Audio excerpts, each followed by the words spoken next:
ఈరోజు సింపుల్గా సాంబార్ ఎలా పెట్టుకోవాలో చూద్దాము. ముందు కందిపప్పును కడిగేసుకొని దాంట్లో 2 టమాటాలు వేసి పసుపేసి ఒక 2-3 విజిల్స్ రానిద్దాము. ఒక బాండీలో ఎండుమిరపకాయలు తీసుకొని 2 గరిటెలు ధనియాలు, కొద్దిగా నెయ్యి వేసి 1 గరిట మినపప్పు, 1 గరిట పచ్చిశనగపప్పు వేసుకోవాలి.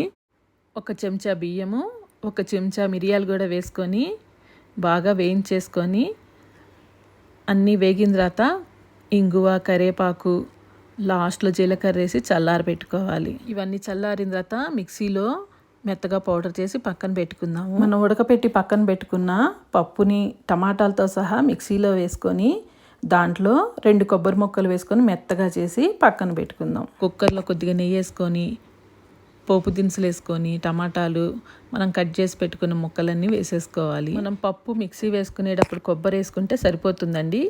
ఈ సాంబార్ పౌడర్లో కనుక మనం పచ్చి కొబ్బరి వేసామనుకోండి పాడైపోతుంది.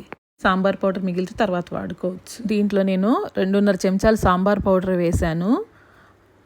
రుచికి సరిపడా చింతపండు పులుసు వేసుకున్నాను.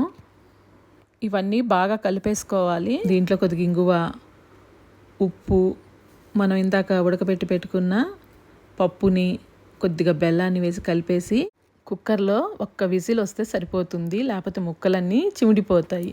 లాస్ట్లో కొత్తిమీర, కరివేపాకు వేస్తే వేడి వేడి సాంబార్ రెడీ అండి.